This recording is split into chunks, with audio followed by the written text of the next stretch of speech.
Hello, a day in my life na naman. So, time for gardening mga my guys. Nakabili ako ng isang sakong bigas. Joke lang, isang sakong patining soil.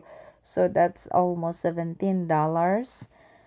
So, grabe talaga my guys. Ang mahal-mahal talaga. So, what I did, nag-abono ko og another patining soil sa akong moringa, no? Para naman, manubo jud sila kay grabe og patient ko anang moringa kana dako na siya naka-harvest na ko nag 3 ka pack lang 3 ka dahon 3 ka pack lang no mao na si mami bahalag tuwad-tuwad lubot-lubot ka wa may tao diha wa na gyud parte na jud na akong pagka paning kamot o doing gardening mga my guys para makakaon sinaknak og healthy og ako sad kasi ako ang pares di man muka og ingon ana so kami ra jud ni naknak so nga buno in tawon ko og yuta correct kay mahal kaay sa nga tanan ang yuta diri my guys correct pangbugas jud na sa Pilipinas mga my guys oy correct pero yung correct ka tinuod jud na si correct correct. Oh, si correct. Mahal ang bugas. Si mahal ang bugas.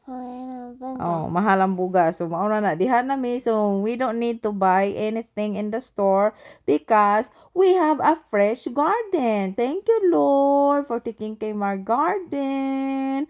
Yan po yung lemon ni Ate Joy. Naabunuhan ako na din siya ng patining soil. Tapos, andyan na yung 3-pack lang ng kalamungay. Nakakain talaga si Naknak for the first time. She is her age now. Nakakain talaga siya. Tapos, nagluluto ako mga my guys ng soup na shrimp. Kay she asked me, Mommy, I want soup. Okay?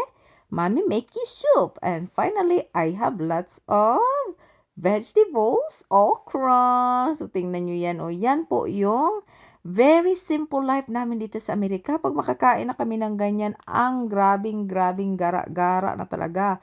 Kasi, pag hindi kami makakain ng ganyan, puro lang karne. Yung iba kasi ako mga my guys, nakatira ako sa bukid. So, always kami magkain ng mga gulay. So, yan po yung video namin. Thank you for watching!